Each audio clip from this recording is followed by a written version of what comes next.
Mickey Mouse, the one who started it all. Many people have worked on this flagship character. Did you know that Mickey's first voice was the big cheese Walt Disney? You did? Okay, smarty pants. Well, you know who took over for him when he got too busy? Yeah? Oh, okay then. Well, this is awkward. If you want to, learn more about the guy, you can stick around or whatever.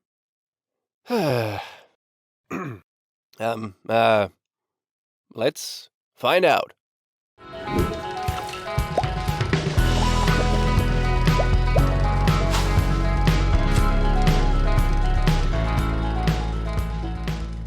Before we start, don't forget to check out our Discord, our coffee page, and like, subscribe, comment, hit the bell, all the things. It really helps us out.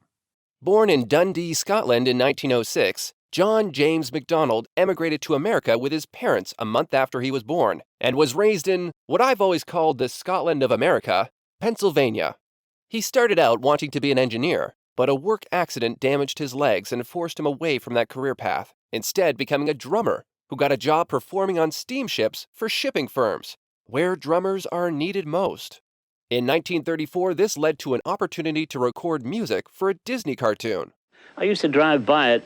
The studio was on Hyperion Avenue, just off of Los Feliz Boulevard, and had a great, huge sign out in front with a big picture, a picture of Mickey. And I'll never forget my first day coming over. I was scared out of my wits. I really was. I thought, oh, big studio, Disney studio. Because we were all raised on Mickey Mouse. Sound effects you hear in early cartoons have been used for years in live stage shows. They had no props, not one prop here. That's why drummers were called. First place, they had the facility in their hands to do everything that was required. And it was mostly the props like pit drummers would have, the slide whistle, Jew's harp, the brake drums, bulb horns, all of those gadgets these drummers had. The studio didn't have any. So after a couple of calls, I was asked if I'd like to stay and help develop a sound effects department, and I thought that was great. Armed with musical talent and an engineering degree, Jimmy was a double threat. During his career, Jimmy created contraptions for 2,800 sound effects for 139 feature films and 335 cartoon shorts, starting in 1935. Jimmy answered many a question for Disney, such as how to make rain on cue. Well, Walt wanted to know what was in there. How was I going to get a rain sound? But I have it just loaded in there with little finishing nails, nailed all on strips, and then a couple hands full of Mexican peas. And by rotating it slowly, you'll get the rain sound.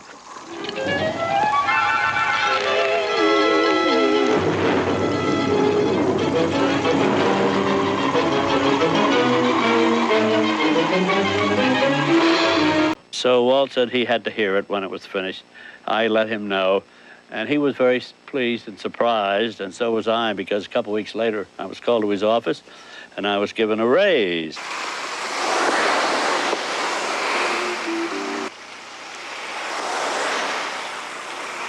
MacDonald's wave machine was a look-alike cousin to the Rainmaker. This was used very successfully for surf when the Goof was riding the surfboard so famously.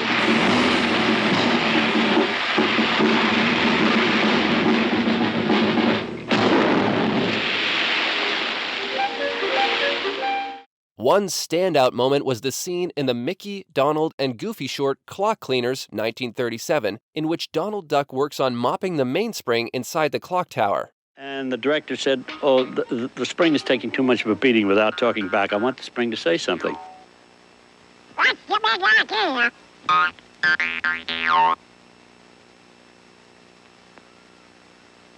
Oh, shut up! Shut up! Oh, yeah? Oh, yeah. Oh, yeah. And went on. So that, I think, is the first articulated sound that I'd ever made. He was even able to combine a series of contraptions in order to imitate an 1890s-style car, as seen in the Mickey short, Nifty 90s. Well, this adds up to Mickey's automobile.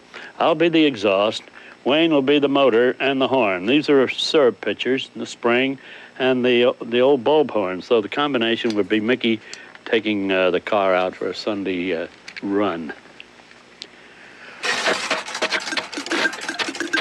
In the good old summertime, in the good old summertime, rolling down the shady lane.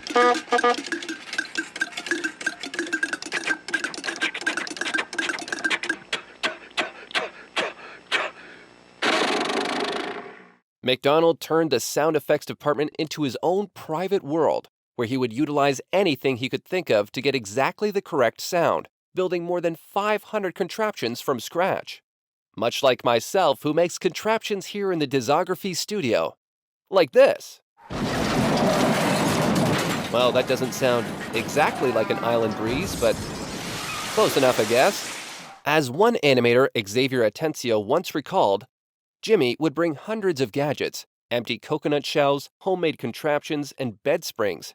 If he couldn't get a particular sound he wanted from one of those gizmos, Jimmy would do it with his mouth. His first major credit was in Snow White, which required years of preparation before its release in 1937. When Dopey had to wash his hands before Snow White would let him eat, he was horsing around with bar soap, threw it up in the air, and he swallowed it. Had a big scene of bubbles, so I choked and gagged and did all those sounds for Dopey.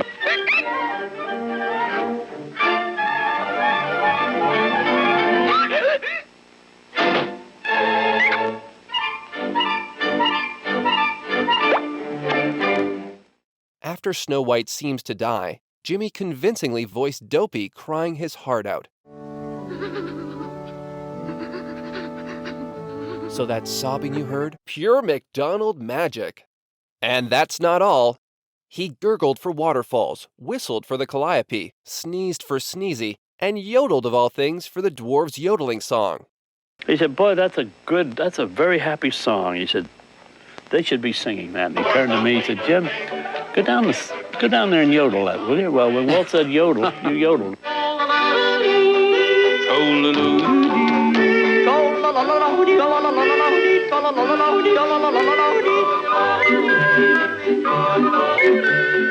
On Fantasia, Jimmy is actually seen on camera as a silhouetted figure of a timpani player, proving there are no small parts, only small actors/drummers/Foley artists. For Dumbo, he provided the mechanical-sounding vocal effects of Casey Jr., the circus train, which was recreated for The Reluctant Dragon in 1941. By the time we were into Dumbo and some of the other pictures that had trains, we knew we were going to have to develop something along the larger scale of these little automobiles and so forth. And this was for the event of some train pictures we had coming up. The air comes in through this red hose. Here's a valve that we can control how much pressure we want. And this is divided into 4 pieces for one turn, which gives us chick-chick-chick-chick. And Wayne down here on his knees would make the clicks of the tracks separately. And then we could open up this valve and really get the steam going through. And it's a very authentic sounding train.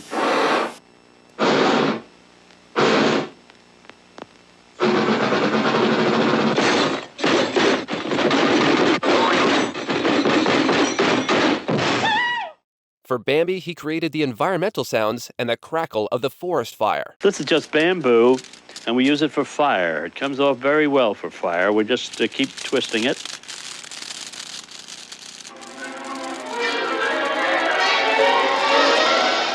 MacDonald also provided sounds for various wildlife in Disney films, including Humphrey the Bear and Spike the Bee, as well as half of the famous rodent duo, Chip, opposite Desi Flynn Miller's Dale from the time the Chipmunks made their screen debut in 1943, with MacDonald voicing the character in every Chip and Dale film until 1960.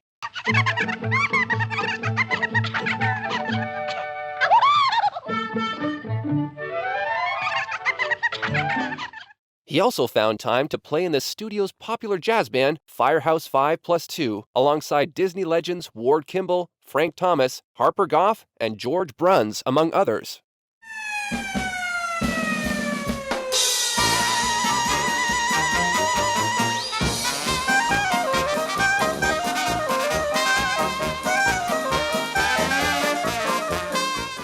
Now, many know that Mickey Mouse's first voice was Walt Disney himself, who did a wonderful falsetto, your musical term for the day. Hang on, pal. Here we go. Unfortunately, around the time of the production of Mickey and the Beanstalk, Disney was too busy to record the mouse any longer. Walt called me. I was on the stage here, and a girl called me and said, "Can you come up? Walt wants to see you." It was in the middle of the Mickey and the Beanstalk, and I went up. He said, "I can't do it anymore. I'm just too busy."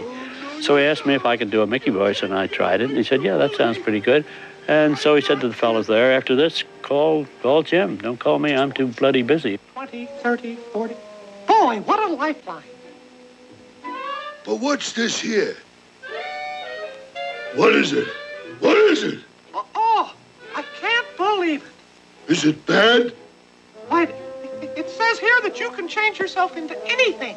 I know that one day I was doing something, and Walt came on the dialogue stage, and I was doing something, and when Walt left, he turned around to the fellas and he said, "Hey, don't forget I do Mickey's voice, too." Yeah.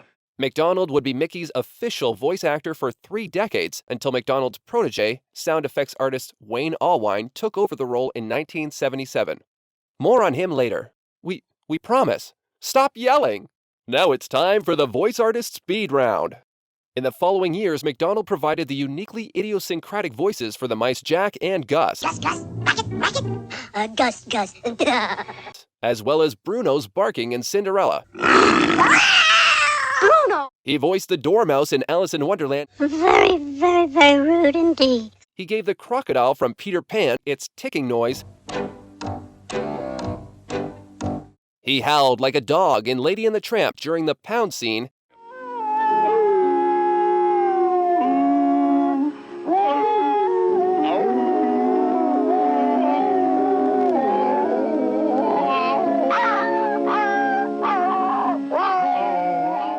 He provided the roar for the dragon in Sleeping Beauty. He provided the buzzing noises for many different characters.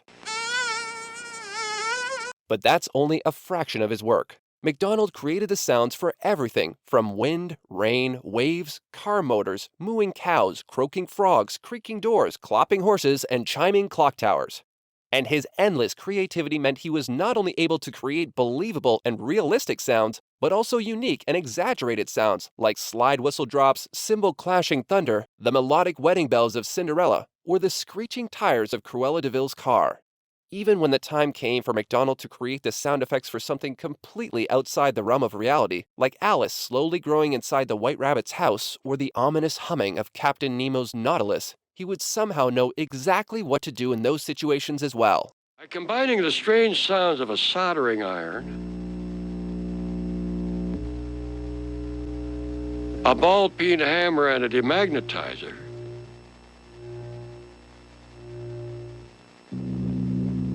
with the hum of a cymbal, he cooked up the menacing sound of the atomic-powered submarine, the Nautilus, in 20,000 Leagues Under the Sea. There's a sequence in the show where Kirk Douglas pops up out of the back of the Nautilus, and he has a whole series of help me notes he's put into bottles, and he's throwing the bottles overboard, and he's humming Whale of a Tale. And I'd seen the show I don't know how many times, and one time Jimmy mentioned that was me doing the humming. And of course I know Jim's voice so well, and the next time I saw the show I listened, and sure enough, I could pick it out as Jimmy, but doggone, I thought it was Kirk Douglas.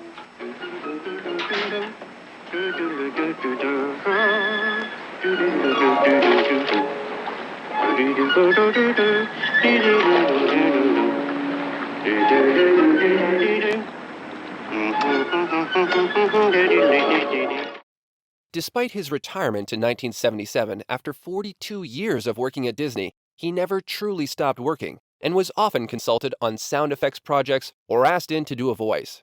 Indeed, even when he died of heart failure in 1991, at the age of 84, he was preparing to work on the sounds of a new ride at Disney World.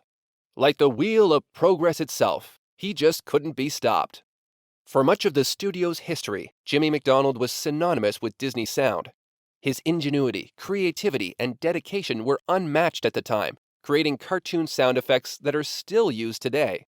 Jimmy was probably one of the best sound effects men in Hollywood in the early days, a real pioneer, said a Disney spokesman in an interview with the Courier Evening Telegraph. He created all the effects you hear in Disney animated shorts and live-action shorts. He was an absolute genius. So let's send him off with some proper sound effects.